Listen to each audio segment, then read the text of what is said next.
I never imagined that death could feel so awkward.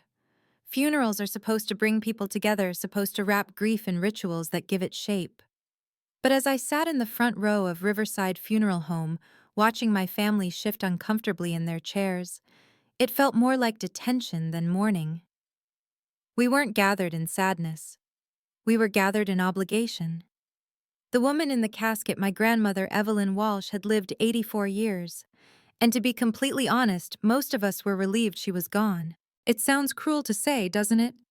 To admit that when my grandmother died, the emotion that filled the room wasn't sorrow, but relief. But that's the truth. Evelyn wasn't just difficult. She was cruel. She wielded her words like knives and her wealth like a whip, keeping her children and grandchildren forever on edge. For as long as I can remember, she found ways to remind us that we were never enough. My cousins tried endlessly to win her approval. My uncles and aunts bent themselves into shapes she demanded. And me, I learned early that her love was conditional, and I decided I wouldn't beg for it. Still, here I was, 28 years old, an English teacher by trade, the eldest granddaughter who had always stood on the fringes of family drama, watching the casket surrounded by flowers no one had sent out of love. It was all so sterile, so empty. The funeral director, a nervous little man named Mr. Peterson, kept clearing his throat as he looked over the congregation. He had already asked 3 times if anyone wanted to speak a few words in memory of Evelyn. The silence was suffocating. My Uncle Robert studied the floor as if it contained holy scripture. My Aunt Margaret scrolled through her phone. My cousins stared at the flower arrangements with forced fascination. No one wanted to speak. Not one person had a kind memory worth sharing aloud. The neighbors whispered. The church friends shifted in their seats, glancing at one another with raised brows. It was becoming embarrassing, this silence more deafening than any sermon. Finally, Uncle Robert muttered something about her being a very strong woman, which my aunt immediately corrected with a flat, strong-willed. The words hung in the air like lead. That was when I realized if someone didn't step forward, her funeral would end in disgraceful silence. Against every instinct I stood. My knees trembled as I pushed myself upright, and every head turned to look at me. My Aunt Margaret whispered, "You don't have to." But I forced a small smile. "It's fine," I said, though my throat was dry. Someone should say something. I walked to the podium with my heart hammering in my chest. I looked out at the crowd, family, neighbors, strangers, and realized I had no idea what to say. How could I? The truth was unbearable. She had been manipulative, bitter, a woman who poisoned relationships with her cruelty. But I couldn't stand there and admit that. And I couldn't remain silent either. So I lied. My grandmother Evelyn Walsh was a woman who taught me that love comes in many forms. I began hearing the tremor in my own voice. My cousin Sarah's eyes widened in disbelief, as if silently asking if I'd lost my mind. Love from Grandma. But I pressed on. When I was young, she would invite me into her kitchen on Sundays. She taught me to make her famous apple pie, the one with the secret ingredient she never wrote down. The words slid off my tongue, though they were pure fiction. Evelyn never cooked a meal in her life. Yet as I spoke, I felt something strange. People were listening, nodding. My cousins shifted, their skepticism softening. A few neighbors dabbed their eyes. I invented a childhood of kindness that had never existed. I painted Evelyn as a woman of generosity and quiet wisdom. I said she told me stories about growing up in hardship, about giving to neighbors who had less. All lies. She had grown up wealthy, detached, proud. Still, I kept weaving the story. She taught me that true strength isn't the loudest voice in the room, I said, glancing at Uncle Robert, who spent his life trying to shout over his mother's disdain. True strength is being the person others can count on when everything falls apart. The more I spoke, the more I saw people softening, moved not by who Evelyn had been, but by who they wished she had been. My Aunt Margaret wiped tears from her cheeks. Cousin Derek nodded, lips pressed tightly. Even Mr. Peterson, the funeral director, looked relieved, as if I had rescued the day from shame. She had a way of seeing potential in people. I continued, my voice steadier now, and she pushed us because she believed we were capable of more. The irony nearly choked me. She had pushed me, yes, but not toward greatness, toward despair. Yet as I spun the words, as I painted her in borrowed light, the crowd leaned into my story. They needed this Evelyn. Maybe in a strange way, I needed her too. I finished with a flourish. I didn't plan words tumbling out like they had been waiting for me all along. Sometimes the people who are hardest to love are the ones who need it most. And true character isn't measured in what we accumulate, but in what we give away. Silence. And then applause. Actual applause at a funeral for a woman no one truly loved. It was surreal. As I returned to my seat, I felt the strangest mixture of guilt and release. I had lied through my teeth. Yet I had also given her something she had never offered us: dignity. In that moment, I told myself I hadn't lied for her. I had lied for us to give us closure, to create a memory that didn't sting. The service ended in a blur. Hymns, she never hummed; prayers, she never lived; her casket lowered with cold precision. I told myself I was done. I had played my part. But destiny had other plans. As we stepped out into the sunlight, a man in a crisp suit approached me. Silver hair, steady gaze, the kind of presence that filled space effortlessly. He extended his hand. "Miss Walsh," he said smoothly. "I'm Richard Hartwell, your grandmother's attorney." I blinked, startled. "Oh, nice to meet you," he smiled. That was a beautiful eulogy, very creative. Heat rushed to my cheeks. He knew. Somehow he knew I had lied. "Thank you," I murmured. "I just thought someone should say something." "Indeed," he replied, his smile widening. "In fact, I'd like to speak with you privately. There are matters regarding your grandmother's estate that concern you directly." I frowned, caught off guard. "Me? You must mean my Uncle Robert. He's the eldest child. Or Aunt Margaret." "No," Hartwell interrupted gently but firmly. "I mean you. Could you come to my office tomorrow morning, 10 o'clock? I agreed, though. Confusion knotted my stomach. My grandmother had never favored me. I had never competed for her love, never expected to be named in her will. Why on earth would her lawyer want me? That night I lay in bed, replaying the day over and over, the awkward silence, the lies I spoke, the strange peace that followed. And Hartwell's knowing smile. My grandmother had tested us all her life.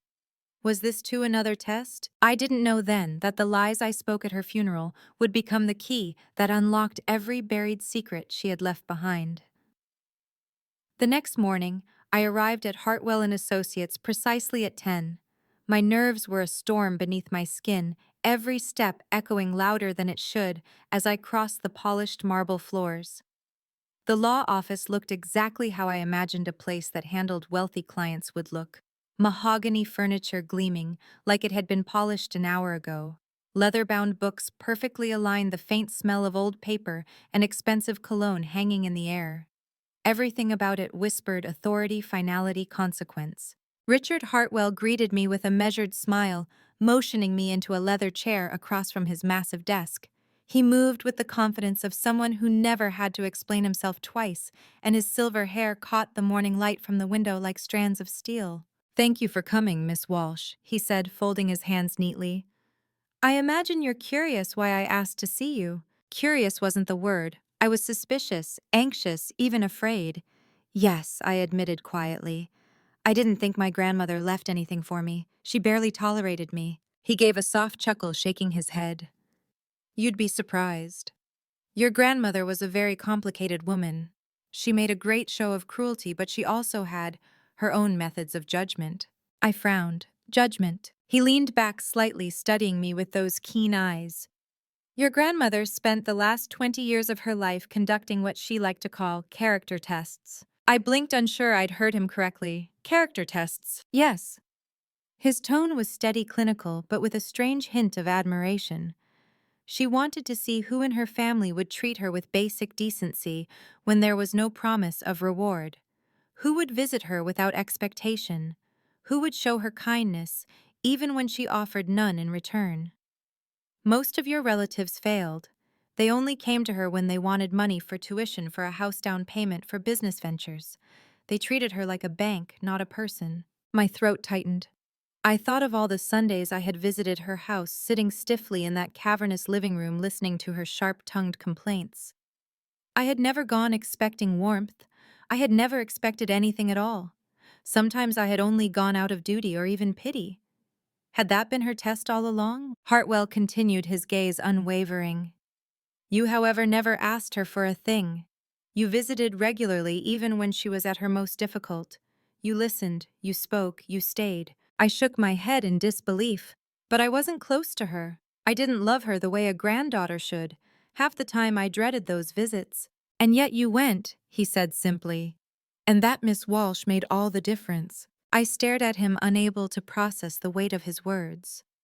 What does this have to do with her estate? His smile grew faint, solemn. Everything. Because your grandmother left you her entire estate. The words hit me like a slap. My breath caught in my chest. I'm sorry, what? Her house, her investments, her accounts, everything. It's worth approximately $2 million. For a moment, the world tilted.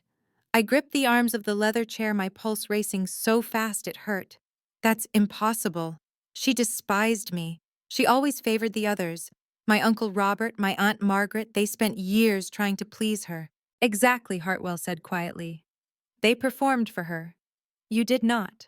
And that was her final judgment. I could only stare at him, my mind a whirlwind. The inheritance wasn't just unexpected, it was unfathomable.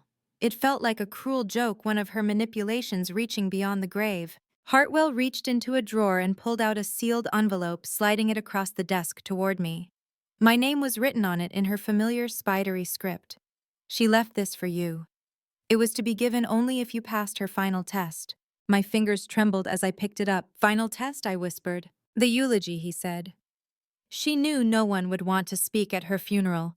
She knew that bitterness would leave the room in silence. She wanted to see if anyone would choose compassion over honesty. The memory hit me hard, my knees shaking as I stood at the podium, my voice trembling as I painted a saint where there had been none. My lies delivered with conviction because silence felt worse. I had done it out of desperation, out of pity, out of guilt. And now I realized I had done it for her final test. She wanted someone, Hartwell said gently, to love her enough to give her dignity in death, even if she hadn't earned it in life. Tears stung my eyes as I broke the seal on the envelope. Inside was a letter carefully written in Evelyn's unmistakable handwriting. I began to read, my hands shaking, my vision blurring almost immediately. My dear child, it began. If you are reading this, it means you passed my final test. It means you stood at my funeral and chose kindness over honesty, compassion over truth. I know I gave you little reason to speak well of me. I know I was difficult, demanding, and cruel. I know I hurt you and others more times than I can count. But I need you to understand why. Her words pierced me, dragging me back into the contradictions of her presence. When I was young, I learned that people take advantage of kindness. I learned that generosity is treated as weakness. I learned that love is too often withdrawn without warning. So I built walls. I tested people. I pushed them away. I thought if they fought to come back, then maybe they were worth keeping. Most failed. Robert failed. Margaret failed. Your cousins failed. But you, I swallowed hard, my chest heaving. You visited me even when I was unkind. You listened even when I spoke only bitterness. You treated me with respect when I gave you none. You were the only one who never asked for anything. The only one who treated me like a person instead of a purse. I noticed. Every visit, every patient conversation, every small act of decency. I noticed it all. I pressed the letter to my chest, tears dripping onto the page. I had thought she never saw me. That I had been invisible all my life, the quiet granddaughter on the sidelines. And now, in death, she was telling me she had been watching all along. The money I leave you is not a reward. It is a recognition of your character. You showed me compassion when I did not deserve it, and that is the rarest gift of all. I hope you will use this inheritance not just for comfort, but for good. I hope you will be kinder than I was. I hope you will remember that sometimes the people who are hardest to love are the ones who need love the most. By the time I finished, my whole body was trembling. For so long I had seen her as a monster cloaked in wealth and cruelty. And now in her final words, she revealed herself as something else entirely, a broken woman who had hidden her fear behind armor, who had tested us all out of desperation to know if anyone truly cared. Hartwell sat quietly as I folded the letter with shaking hands. My voice cracked when I finally spoke. All those years, I thought she hated me. No, he said softly. She trusted you. In her own twisted way, she loved you. The weight of it all pressed against me like a tide. I walked out of the office carrying not just the knowledge of wealth, but a burden I wasn't sure I could bear. Her cruelty hadn't been random. It had been deliberate. And now I was left to live with the consequences of being the only one who passed her final test. The walk home from Hartwell's office felt unreal, as if I were moving through someone else's story. My shoes clicked against the pavement steady and sharp, but inside I felt weightless, unmoored. I had come expecting nothing, perhaps a polite confirmation that I had been excluded as always. Instead, I carried $2 million of inheritance and a letter that shifted the ground beneath my life. When I unlocked my apartment door, the silence inside swallowed me whole. I dropped the letter on my kitchen table and stared at it as if it might explain itself. The words still echoed in my head. You were the only one who treated me like a person instead of a purse. It should have comforted me, but instead it unsettled me. Had I really treated her with compassion? Or had I just been too guilty to walk away? How many visits had been duty, not love? How many words had I swallowed because silence was easier?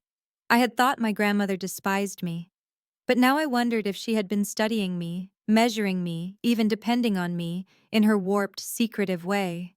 I poured a glass of water and tried to still my shaking hands. What do you do when the person who wounded you most also leaves you everything? Gratitude and anger wrestled inside me, twisting tighter each moment. The inheritance was not a gift, it was a chain binding me to her memory forever. My phone buzzed. It was my Aunt Margaret. Against my better judgment, I answered. Her voice was sharp, brittle. Is it true? My heart sank. What do you mean? Don't play dumb, she snapped. Hartwell called a meeting this morning. He told us everything. The estate, the money. She left it all to you. I closed my eyes, bracing myself. Yes, she did. Her bitter laugh rattled through the line. Of course. The one who never wanted anything. The one who always stood in the corner pretending she was better than the rest of us. You think you deserve it? Her words stung because they mirrored my own doubts. I don't know if I deserve it, I said quietly. But it wasn't my choice. She exhaled hard. You'll regret this. Do you hear me? You'll regret being the favorite. And then the line went dead. I set the phone down, my chest tight. Margaret's rage didn't surprise me. Uncle Robert's silence would be worse. I suspected cold, measured, unforgiving. And my cousins, the ones who had spent years groveling for approval, would never look at me the same way again. The inheritance had not made me rich. It had made me an enemy. That night I couldn't sleep. I tossed and turned, Evelyn's words burning in my mind. I kept thinking about the phrase she had used, final test. Had my entire life with her been one long exam? Every visit, every silence, every forced smile, were they all graded in her ledger? The thought made my skin crawl. The next day I drove to her house, my house now. The gate creaked as I pushed it open, the garden overgrown, the windows staring down like watchful eyes. The house smelled the same lavender polish and dust, a cloying mixture that clung to the air. I wandered through the rooms, each one a museum of her control. The stiff armchairs no one dared to sit in. The china cabinet filled with dishes never used. The piano she forced my cousins to practice, hour after hour until their fingers bled. Everywhere I looked, I saw remnants of her tests. In her bedroom, I found a locked chest at the foot of her bed. The key was taped beneath the drawer of her vanity, exactly where she had hidden spares all her life. My hands shook as I opened the chest. Inside were dozens of journals bound in cracked leather and a thick scrapbook tied with ribbon. I opened the scrapbook first. On the first page was a photograph of my mother as a girl standing stiffly in front of the same house. Beneath it, Evelyn had written in her sharp, slanted script, Test 1 Obedience. My breath caught. I turned the page. A photo of Uncle Robert at 16, his eyes wide with fear as he held a report card. Test 2 Perseverance. Another page. My Aunt Margaret at a piano recital, hands poised over the keys. Test 3 Discipline. The pages went on, each one cataloging a trial, a challenge, a cruelty disguised as test. And then halfway through, I saw my own face. Me, at 10 years old, sitting on the porch steps, holding a book. Beneath it, the words, Test 8 Compassion. I traced the handwriting with trembling fingers. She had been testing me all along. Every visit, every word, every silence had been recorded here like entries in a twisted experiment. My stomach twisted with nausea. This scrapbook wasn't a family album, it was evidence of her lifelong obsession with control. I slammed it shut, tears burning my eyes. Why had she done this? Why had she turned her own family into test subjects? What had she been trying to prove? I leafed through one of the journals, hoping for answers. Inside were entries filled with her sharp reflections. Robert is weak. He obeys only when threatened. Margaret pretends at discipline, but caves under pressure. None of them truly care for me. They want what I have, not who I am. And then in a later entry, only one shows me glimpses of what I long for. She comes without asking, listens without demanding. She thinks I don't notice. I notice everything. She will be the one. I dropped the journal, my breath ragged. She had chosen me long before the will. She had been grooming me, waiting, watching. I sank onto the edge of her bed, the weight of it all pressing me down. My whole life I had believed I was invisible to her. But the truth was worse. I had been under her gaze the entire time, every action measured, every kindness dissected. Suddenly the inheritance felt less like a gift and more like a verdict. I hadn't won anything. I had been sentenced. As I sat there clutching the journal, I heard the faint creak of the floorboards downstairs. My blood ran cold. The house was supposed to be empty. Slowly I rose and crept to the landing, peering down the staircase. It was my cousin Derek. He stood in the living room holding one of the journals, his jaw tight, his face pale with fury. When he looked up and saw me, his voice was sharp, almost venomous. "So it's true. She gave it all to you." I swallowed hard. Derek eyed. He held up the journal, his eyes blazing. "Do you know what this is? Do you know what she wrote about us?" I gripped the banister, my heart pounding. Yes, I found them too. He slammed the book shut, his hands trembling. "She destroyed us. She turned us into experiments. And now you're her prize student." His words cut deep because they were true. I had been chosen, not loved. Tested, not nurtured. And now the whole family would see me not as the victim, but as the beneficiary. I opened my mouth to respond, but no words came. Derek's eyes filled with tears he refused to shed. He tossed the journal onto the floor and stormed out the door, slamming so hard the walls shook. The silence that followed was unbearable. I stood there staring at the journal, my chest heaving. I had wanted answers. Now I had them, and they were worse than I could have imagined. I sank to the floor, clutching the scrapbook to my chest, and whispered into the emptiness, "What have you done to us, Grandma?" The following days blurred into a haze of phone calls, whispers, and knocks on my door that I didn't always answer. Word of the inheritance spread like wildfire, and with it came resentment sharper than knives. My Aunt Margaret left a voicemail dripping with venom, calling me a liar, a thief, a pet project of a woman none of us had loved. Uncle Robert's message was worse, calm, steady, with the kind of quiet fury that promised retribution. And Derek didn't call at all. His silence was the loudest condemnation of all. I avoided the house for 3 days, unable to face the suffocating air of Evelyn's presence that lingered in every corner. But something pulled me back.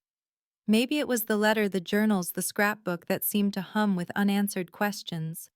Or maybe it was the simple fact that this house, cursed as it felt, was mine now. Avoiding it wouldn't change that. When I returned, the driveway was already full.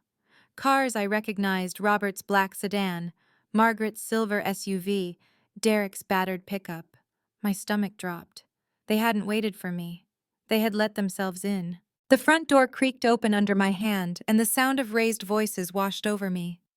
They were in the dining room, the heart of Evelyn's kingdom, where she had once presided over meals like a monarch issuing decrees. Now my family filled the space, their faces taut with rage and betrayal. "There she is," Margaret spat as I stepped into the doorway. "The chosen one." Uncle Robert turned his eyes cold steel. "We need to talk." Derek sat slumped in a chair, his jaw clenched, a journal lying open in front of him. He didn't look at me, but the tension in his posture spoke volumes. I forced myself forward, my legs trembling but steady enough to carry me to the table. I didn't ask for this, I said quietly. You know that. Margaret laughed, bitter and sharp. Didn't ask for it. You stood at her funeral and painted her into a saint. You passed her ridiculous test. And now you expect us to believe you never wanted the reward. I flinched. I lied because silence would have been worse. I never imagined she'd leave me anything. Robert slammed his hand against the table, making the glasses rattle. Stop pretending. She saw something in you. She chose you. And we're left with nothing. Not a cent, not a scrap after decades of trying to please her. His voice cracked with bitterness. Do you know what she wrote about me? That I was weak. Weak. Margaret shoved her own journal across the table, pages fluttering. She called me a fraud, said my discipline was an act that I'd never amount to anything. She wrote it down like a sentence carved in stone. Finally, Derek spoke, his voice low, trembling. She wrote that I was invisible, that I was just noise in the background. Do you know what that does to a person? To know your own grandmother thought you didn't matter. His words broke something inside me. I wanted to reach for him, to tell him I knew that pain, that I had felt it all my life too. But how could I? I was sitting there with the letter, the scrapbook, the inheritance proof that in her twisted way she had chosen me. I didn't win, I whispered, my throat raw. I lost, just like you. Do you think this inheritance feels like victory? It feels like a curse. She didn't love me. She tested me. She tested all of us. And now she's still controlling us from the grave. Robert's eyes narrowed. Easy for you to say, sitting on her fortune. Do you think I want it? I snapped, my voice rising for the first time. Do you think money erases the years she tore us down, the words she carved into our skin? I would give it all back if it meant she had been kind even once. The room fell silent. My words hung in the air, trembling with truth none of us wanted to face. Derek finally looked up at me, his eyes wet with unshed tears. Then prove it, he said softly. If you don't want it, prove it, share it, burn it. Do something other than sit there acting like a martyr. His challenge cut deep. He was right. Sitting there lamenting the curse of wealth meant nothing if I wasn't willing to act. But the thought of giving it away, of discarding the last proof that I had mattered even in her cruel system, terrified me. Margaret leaned back, folding her arms. You won't. You'll keep it. And you'll tell yourself you're different from us, but you're not. You passed her test because you're just like her, calculating, manipulative, willing to lie when it suits you. Her words struck like daggers, not because they were true, but because they carried the venom of her own hurt. I wanted to scream back, to throw her cruelty in her face, but I stopped myself. Because beneath her rage was pain I understood all too well.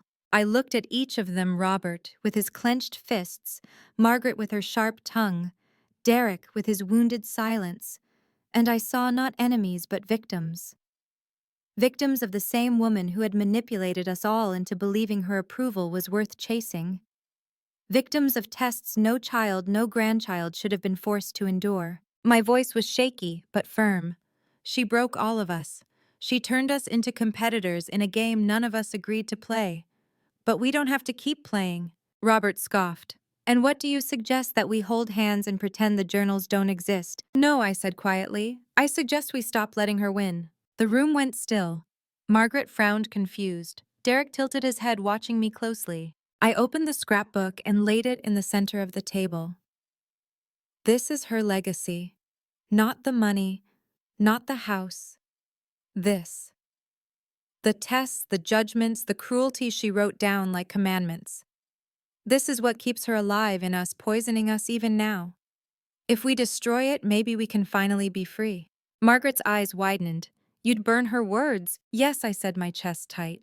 Because they were never truth. They were her fears, her bitterness, her poison. We don't have to carry them anymore. For a long moment, no one spoke. Then Derek reached forward, his hand trembling, and closed the scrapbook. I'll do it, he whispered. We carried the scrapbook outside, the cold air biting against our skin. Robert fetched a metal bin from the garage. I struck the match, my hands shaking, and dropped it onto the pages.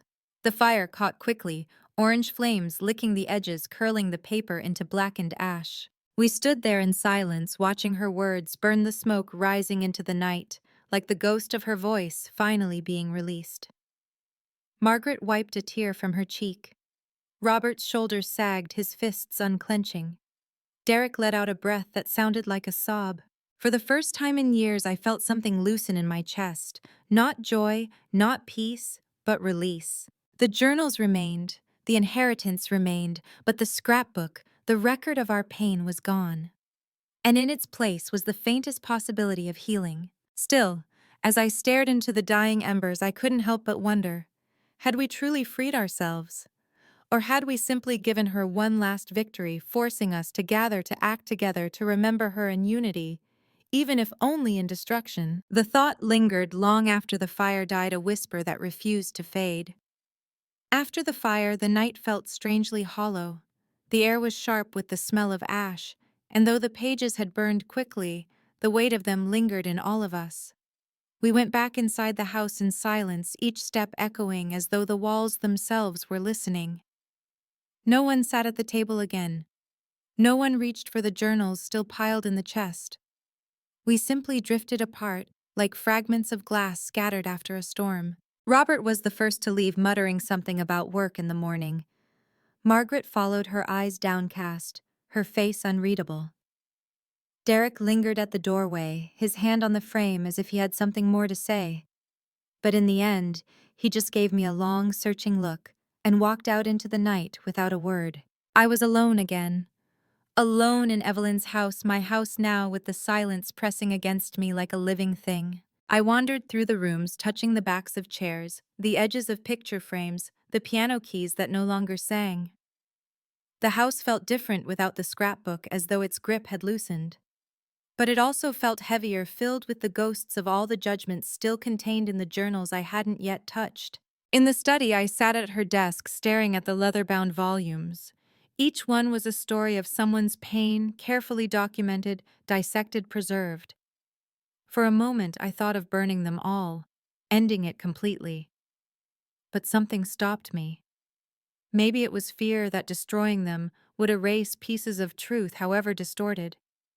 Or maybe it was that twisted part of me that wanted to know what else she had written, even if it hurt. I opened one at random. Kindness is often wasted, but sometimes it surprises you. Sometimes it comes from the one you least expect. I closed the journal, my chest tight. I didn't know if those words were about me or someone else, but they lodged in my heart like a splinter. The following weeks were a blur of paperwork meetings with Hartwell and whispers from family members who had once been distant but now found excuses to call. None of them asked how I was doing. They wanted details, numbers, confirmation of what I now possessed. Each call reminded me of Evelyn's words. They want what I have, not who I am. And I realized she had been right. The inheritance sat in an account with my name on it, but I couldn't bring myself to touch it. Every dollar felt poisoned, every digit a reminder of the tests I never agreed to take. I went back to teaching, standing in front of my students with lesson plans and grading rubrics, pretending life was normal. But inside, I was unraveling. One night, unable to sleep, I drove back to the house. I sat in the driveway, staring at the windows glowing faintly under the moonlight. And for the first time, I spoke aloud to her as if she were still inside. "Was this what you wanted?" I whispered. "To break us, to pit us against each other, to see who would survive your games? Did you think this would make us stronger? Or did you just want to make sure no one forgot you?" The wind rustled the trees, but there was no answer, only silence. I cried then, hot and uncontrollable tears streaming down my face. Not just for her, but for all of us. For Robert, who had spent his life chasing approval that never came. For Margaret, who had folded herself into discipline so tight it strangled her. For Derek, who believed himself invisible. And for me, the granddaughter who passed the test but lost herself in the process. Grief is strange. It doesn't always come from love. Sometimes it comes from the loss of what could have been. In time, I made a decision. I couldn't carry her money like a trophy or discard it like a curse. I would use it for something she never did, to give without conditions. I set up scholarships for my students' funds for children who needed chances instead of tests. Every dollar I gave felt like a small rebellion, a way to rewrite the meaning of her legacy. The house I kept, though. Not because I loved it, but because it felt like a responsibility. Its walls held too much history, too many scars. But little by little, I filled it with my own life books on the shelves. Laughter from friends, music from the radio instead of the piano she demanded. It didn't erase the past, but it softened it. As for the journals, I placed them in a box in the attic, not to honor them, but to keep them where they couldn't harm anyone else. I never burned them because even poison is part of the story. And maybe one day when I'm strong enough, I'll read them all not to believe her words, but to understand the woman behind them. My family never forgave me. Not fully. The inheritance left cracks too deep to heal. Robert avoids me at holidays. Margaret speaks in clipped sentences. Derek sometimes sends me a text that says nothing more than, "Hope you're okay." It's not closeness, but it's something. And maybe that's the most we can hope for after what she did to us. I've learned something, though. Something I want to leave with you. If you've listened to this story until the end, people think betrayal only comes from lies and cruelty. But sometimes betrayal comes from love withheld, from silence where there should have been warmth, from tests no one should ever have been forced to take. My grandmother left me everything, but she also left me nothing. Because money cannot buy the childhood, I lost the trust that was broken, the family that was splintered. But I've learned that even in betrayal there can be lessons, that even in ashes there can be seeds of change. And maybe that's what life is, choosing what to carry forward and what to leave behind. So, if you're still here listening to me pour out this story, I want to thank you. If you've ever been tested unfairly, if you've ever carried wounds from family that should have loved you, better know this: you're not alone. We can choose to break the cycle. We can choose to give love freely, not as a test, but as a gift. If this story touched you, please like it. Share it with someone who might need to hear it. Subscribe so you don't miss the next story and leave a comment below. Tell me if your family ever left scars like mine, or if you found strength in a place you didn't expect. I want to hear from you. Because in the end, stories like these aren't just confessions. They're a reminder that even in betrayal, we can choose compassion.